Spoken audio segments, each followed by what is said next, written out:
आज का टॉपिक है संज्ञा और सर्वनाम के बाद क्या आ जाए, को या से आ जाए। ठीक है, तो ट्रांसलेशन करते हैं पहले का। हमको घर जाना है, तो इसका ट्रांसलेशन क्या होगा? वी हैव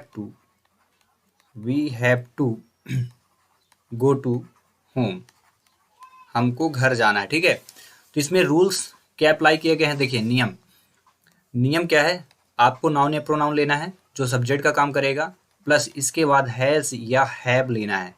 हैज़ या हैव प्लस इसके बाद टू का यूज करके वर्ब की फर्स्ट फॉर्म लगाना है, plus object plus other word. ठीक है, अगर गो वर्ब आया तो इसके बाद टू का यूज होता ही है। ठीक है, यू कैन यूज।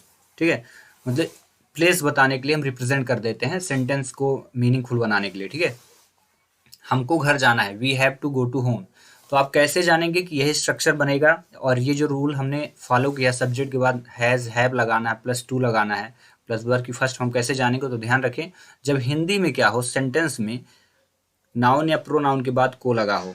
ठीक है, ये आपको याद रखना है। नाउन या प्रोनाउन के बाद क्या लगा हो? को लगा हो या फिर से लगा हो, तब आपको किस रूल को फॉलो करना है? सब्जेक्ट लिखना है, हैज़ या हैव, देन इसके बाद टू लगा करके वर्ब की फर्स्ट फॉर्म यूज करके ऑब्जेक्ट या अदर वर्ड लिखेंगे। ठीक है, अब यहाँ हैज और हैव दिया हुआ है, ये आपकी वर्ब है। ठीक है, देन उसके बाद फिर ऑब्जेक्ट आए, तो हैज के साथ सिंगुलर सब्जेक्ट का यूज करें और हैव के साथ प्लूरल सब्जेक्ट का यूज करें।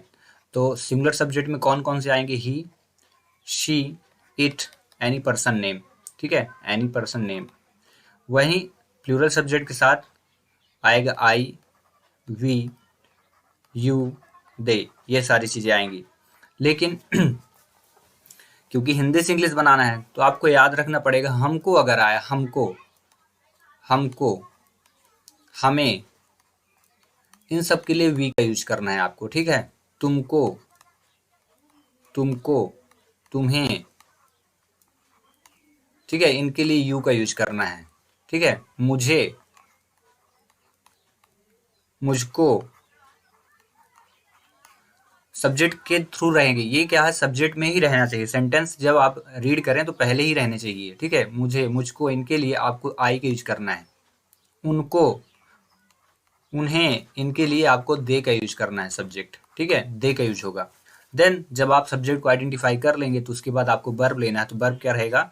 सिंगुलर के साथ हैज यूज करें और प्लूरल के साथ हैव यूज करें। ठीक है, वर्ब की पहचान कैसे करेंगे? तो ध्यान रखें, ये जो होगा ये नाउन या प्रोनाउन आपका सब्जेक्ट बनेगा। ठीक है, और जो लास्ट जो वर्ड रहेगा, शब्द रहेगा, उसके जो पहले रहेगा वो वर्ब आपका होगा। ठीक है, मेन वर्ब यही रहेगा। ठीक है, जाना।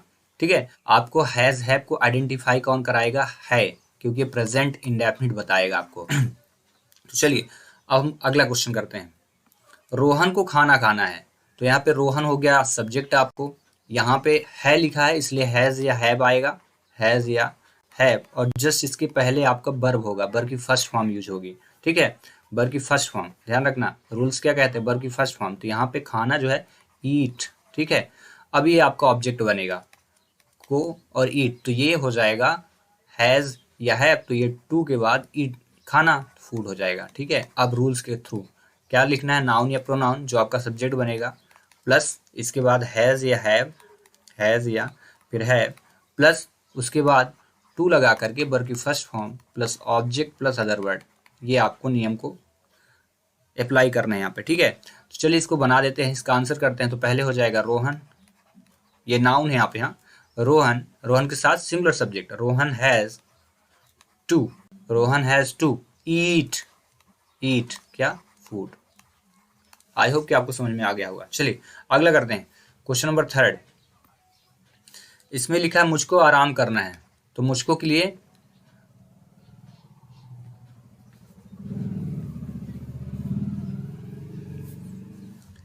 यहाँ पे देखिए मुझको आराम करना है, तो मुझको आपका हो गया सब्जेक्ट, नाउन या प्रोनाउन को, तो ये मुझको जो है प्रोनाउन है। ठीक है, आराम, आराम करना, ये पूरा का पूरा आपका वर्ब है, और है बताएगा हैज या और हैव। ठीक है, वही ध्यान रखिएगा, अगर था यहाँ पे होता तो फिर आपको यूज करना था क्या? हैड। अगर था, थी, थे आता तो हैड यूज करते, बाकी रूल्स इसी तरह चलते। ठीक है, मुझको के लिए क्या यूज करेंगे? आई। ठीक है, आराम के लिए रेस्ट। ठीक है, आराम करना, रेस्ट। देन लिख दीजिए यहाँ पे आई, आई के साथ हैव का यूज करेंगे, आई हैव टू रेस्ट। ठीक है, चलिए अगला क्वेश्चन नंबर 4। कुछ क्वेश्चन मैं आपको लास्ट में दे दूंगा, उनके आपको ट्रांसलेशन करने हैं। उसको किताबें पढ़नी है, तो उसको आपका ये क्या है, प्रोनाउन है। ठीक है, नाउन होता तो नाम होता, तो उसके लिए आप ही या शी कुछ भी यूज करिए, ही यूज करिए या शी यूज करिए। ठीक है, किताबें पढ़नी है तो पढ़नी क्या हो गया आपका, वर्ब की फर्स्ट फॉर्म हो गई। ठीक है, और ये बताइए हैज या हैव यूज करना है, प्रेजेंट में है, सेंटेंस पूरा प्रेजेंट में है, किताबें ऑब्जेक्ट बना तो बुक्स हो जाएगा। चलो आंसर करते हैं। तो आंसर करने के लिए आपको लिखना पड़ेगा क्या, उसको के लिए ही लिख लीजिए या शी लिख लीजिए, ही या फिर सी, कोई दिक्कत नहीं। अब इसके साथ सिंगुलर वर्ब सी, ही या शी हैज टू, पढ़ना का मतलब होता है read, she has to read books, किताबें पढ़नी है। ठीक है, कंप्लीट। अगला क्वेश्चन नंबर 5, इसमें भी उसको राम से बात करनी है, तो क्या लिखेंगे, उसके लिए ही या शी फिर से। ठीक है, राम से बात करनी, तो ये आपका वर्ब हो गया, वर्ब की फर्स्ट फॉर्म। ये बता दिया आपको कि हैज या हैव ही आएगा, जो वर्ब हो यूज होने वाली यहाँ पे, राम से बात करनी है। ठीक है, तो स्ट्रक्चर वही रहेगा आपका, पहले नाउन या प्रोनाउन लिखना, प्लस हैज या फिर have, plus two, plus V1 form, plus object, plus other word.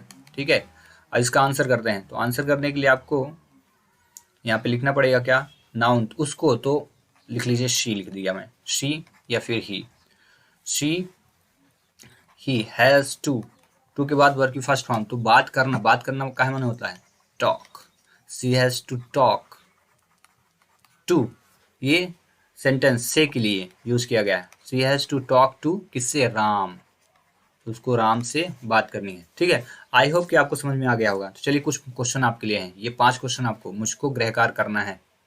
ठीक है, दूसरा राम को बाजार जाना है, तीसरा प्रिया को कपड़े धोना है, चौथा है पिताजी को पत्र लिखना है, और ये 5वां उनको स्कूल जाना है। ठीक है, ऑल द बेस्ट।